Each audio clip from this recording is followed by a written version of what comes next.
નવવિલાસના સમાપન વખતે નવરાત્રી પૂરી થાય અને 10મા દિવસે કઈ રીતે નવવિલાસ પરિપૂર્ણ કર્યા પછી પણ પ્રભુ કઈ રીતે નિષ્કામ રહે અને કઈ રીતે પ્રભુ શ્રી રાધાજીના ચરણોમાં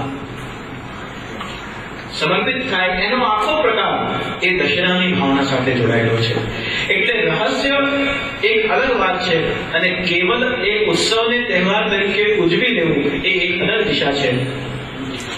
દશેરાના ક્રમમાં જ્યારે આપ હવેલીમાં કે મંદિરમાં જ્યારે દર્શન કરવા જાઓ તે વખતે આપણે જોયું હશે અને ઘરની સેવામાં પણ એક પ્રકાર આવે છે કે સામે 10 અલગ અલગ માથા બનાવીને મૂકવામાં આવે અને પછી એમનું પૂજન થાય. ઘણા કહે રાવણના માથા છે, કોઈ કહે કઈ છે, કોઈ કહે કઈ. મૂળભૂત રીતે નવવિલાસ કર્યા પછી પણ પ્રભુ નિષ્કામ રહ્યા. કામદેવે ખૂબ પ્રયાસ કર્યા, અનેક પ્રકારના બાણ છોડ્યા, પણ સમસ્ત કામદેવના બાણોને પરાસ્ત કરી જે દશેન્દ્રિયો છે કામદેવની એ પરાસ્ત થઈને પ્રભુના નંદનિકેતન આંગણે ત્યાં નંદરાયજીના આંગણમાં આવીને બેઠી. અને તે વખતે જ્યારે નવવિલાસનો ક્રમ પૂરો થયો ત્યારે એ વિલાસ કર્યા પછી પણ પ્રભુ નિષ્કામ રહ્યા છે. અને એટલા માટે જ્યારે કામદેવ શરણાગત બને છે ત્યારે દ્વાર આવેલાનું શ્રી નંદરાયજી એનું પૂજન કરી દે છે કે તું જ્યાં છે ત્યાં તારું સ્વાગત છે, પણ હવે ક્યારે પણ પ્રભુને તારા બાણોથી પરાસ્ત કરવાની ચેષ્ટા કરતો નહીં. અને ત્યારબાદ ઠાકોરજી શ્રી સ્વામીજીને રીઝવે છે. પ્રભુ નતમસ્તક થયા, વેદન ઢૂંઢ્યો, પુરાણ ઢૂંઢ્યો, सकल शास्त्र में कहीं खोज न पायो, वृंदावन की कुंज गदिन में राधिका पायल पलोटत पायो. श्री राधाजीના ચરણારવિંદમાં નતમસ્તક થઈ પ્રભુ વિદાય રહ્યા છે. શ્રી રાધાજીના જે ચરણારવિંદમાં જે ચરણ ચિહ્ન છે એ ચિહ્નમાંથી એક યવ પ્રભુના મસ્તક પર પધાર્યું અને એ ભાવથી દશેરાના દિવસે એ રાધાજીના ચરણારવિંદમાં બિરાજતું જે યવ છે એમાંથી નીકળેલો જે જવારા છે એ ઠાકોરજીના મસ્તક ઉપર આપણે કામદેવ ઉપરના વિજયનો એ વિજયોત્સવ છે, વિજયાદશમી છે અને એ વિજયાદશમીના ભાવથી આપણે જવારા શ્રી ઠાકોરજીના મસ્તક ઉપર ધરાવીએ છીએ. તો જ્યારે માઠ ભોગ આવે છે ત્યારે પછી આખો મર્યાદાનો પ્રકાર કઈ રીતે હનુમાન રામદૂતો સેવક એ આખો વર્ણન કીર્તનમાં તે વખતે પ્રારંભ થાય છે. પણ તે પહેલાનું આખું જે ભાવાત્મક ક્રમ છે તે વસંતોત્સવના 40 દિવસ, હોળી ખેલના બધા 40 દિવસ, 10 દિવસ નવવિલાસના, હિંડોળાના 10 દિવસ, હિંડોળાના 40 દિવસ, આ બધાનો જે પ્રકાર છે એની સંખ્યા, એના પાછળના ભાવ બાહ્ય દ્રષ્ટિથી જે આપણા કેવલ તહેવારો દેખાય છે એ તહેવારો જ્યારે ઠાકોરજીના સેવાક્રમ સાથે જોડાય છે તો એ પણ ઠાકોરજીની લીલાનું અંગ બની જાય છે. અને એ જ ભાવથી પુષ્ટિમાર્ગમાં જે સેવા પ્રકાર છે એમાં એક જ સમયમાં બાલ ભાવ પણ છે અને સાથે ને સાથે તે જ સમયમાં કિશોર ભાવની લીલાનું પણ સંપુટ આપવામાં આવ્યું છે. અષ્ટાયામ સેવાના ક્રમમાં પણ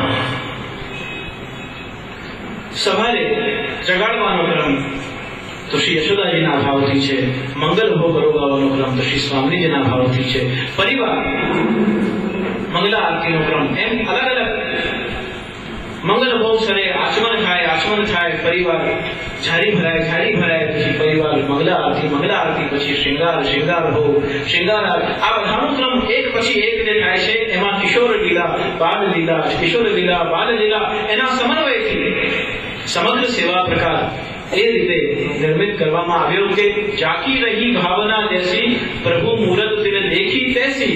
જેવા ભાવથી આપણે પ્રભુને ભજીએ, જે ભાવથી પ્રભુને આપણે સેવીએ તે ભાવથી પ્રભુ આપણા સન્મુખ બિરાજે છે. એ ભાવથી પ્રભુ આપણા સમગ્ર સેવા ક્રમને સ્વીકાર કરે છે. તો કોણ પ્રભુને જગાડી શકે? ચંદ્રમા મનસો જાત ચક્ષો સૂર્યો જાજતા ભગવાનના મન એ ચંદ્ર રૂપ છે, પ્રભુના નેત્ર સૂર્ય રૂપ છે, જે સૂર્યના અને ચંદ્રના સ્વરૂપે સ્વયં સમગ્ર બ્રહ્માંડ આપણામાં બિરાજે છે. એક એક રોમમાં અનંત બ્રહ્માંડ જેમના બિરાજે, એમને વળી કોણ જગાડી શકે, કોણ અરોગાવી શકે, કોણ સ્નાન કરાવી શકે, કોણ પહોંચાવી શકે? છતાંય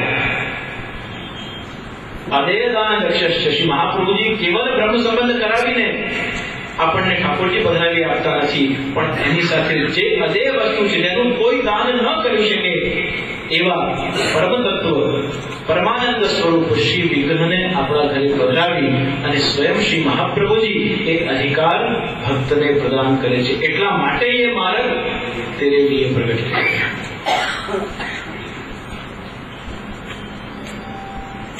પ્રભુને જગાડવાનું સામર્થ્ય કોણામાં આવે? કેવલ જો પ્રેમ હોય, કેવલ અને કેવલ જો પ્રભુને સંપૂર્ણ વાત્સલ્યતાથી આપણે જગાડીએ તો જ પ્રભુને જગાડવાનું એ સામર્થ્ય આપણામાં આવી શકે. અને પ્રભુને જ્યારે આપણે જગાડીએ છીએ ત્યારે પ્રથમ તો ઠાકોરજીને જ્યારે વસંતના દિવસોમાં શ્રી યશોદાજી જગાડે છે તે વખતે ખિલાવન આવેંગી બ્રજનારી, પ્રથમ વસંતના દિવસે ખેલના દિવસોમાં ખિલાવન આવેંગી બ્રજનારી જ્યારે ગવાયું ત્યારે જે દર્શન અષ્ટસખાઓને થયા એમાં સૌ પ્રથમ વસંતનો દિવસ છે અને પ્રભુ પધાર્યા તો જગાડીને જેમ કહ્યું કે ખિલાવન આવેંગી બ્રજનારી, તેમ પ્રભુ ચોંકીને બિરાજ્યા અને કોણ આવ્યું છે એ આજુબાજુ જોવા લાગ્યા. શ્રી યશોદાજી કહ્યું કે આજે તો વસંતોત્સવ છે, આજે તો વસંત પંચમી છે અને આજના દિવસથી સમગ્ર સેવાક્રમ પરિવર્તિત થશે. આભૂષણ પણ આપને સુવર્ણના ધરાવવામાં આવશે, વસ્ત્ર પણ આજે લાલ કોટના ધરાવવામાં આવશે અને રાજભોગ સમયે વસંત પૂજન થશે અને તે સમયમાં સમગ્ર વસંતોત્સવનો પ્રારંભ થશે. અને તે રીતે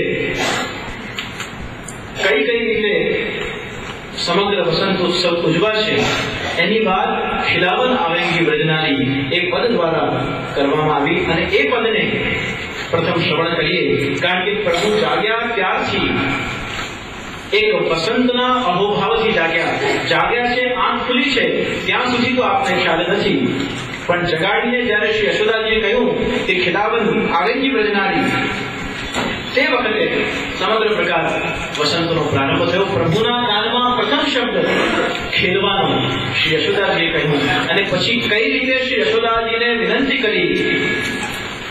કીર્તજી પાસે બ્રજગોપિકાઓ જાય છે અને કીર્તજી પાસે જઈ અને કઈ રીતે વૃષભાનંદની શ્રી રાધાજીને તૈયાર કરવા માટે, એમને પણ વસંતોત્સવનું નિમંત્રણ આપવા માટે કઈ રીતે બ્રજગોપિકાઓ પધાર્યા એનું સમગ્ર વર્ણન આ પદ પછી આપણે શ્રવણ કરીશું. તો પ્રથમ તો શ્રી ઠાકોરજી જાગ્યા છે અને ઠાકોરજી જાગે તે વખતે આપણે રોજ તો આપણે અલગ અલગ પ્રકારથી ગાતા હોઈએ, શ્રી વલ્લભ ગુણ, શ્રી વલ્લભ ગુણ, શ્રી વલ્લભ ગુણ ગાઉં છું. એ એક પ્રકારે અલગ અલગ પદ રોજ ગવાતા હોય, પણ આજે પ્રભુ એક અલગ મનોરથ સાથે જાગ્યા છે, આજે પ્રભુ એક અલગ ઉત્સાહ સાથે જાગ્યા છે.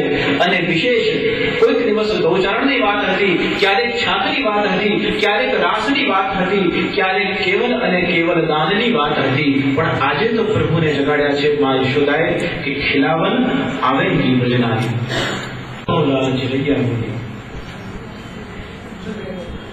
એ પ્રકાર જાગીએ બ્રજરાજ કુંવર કમલ કોસ ભૂલે કુમદ નીલે જીવ સગત રહી ભ્રંગ લતા ઝૂલે.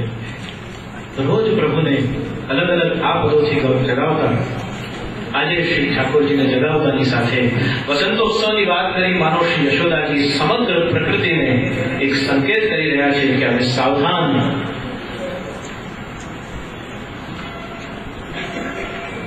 રસરૂપ પ્રભુ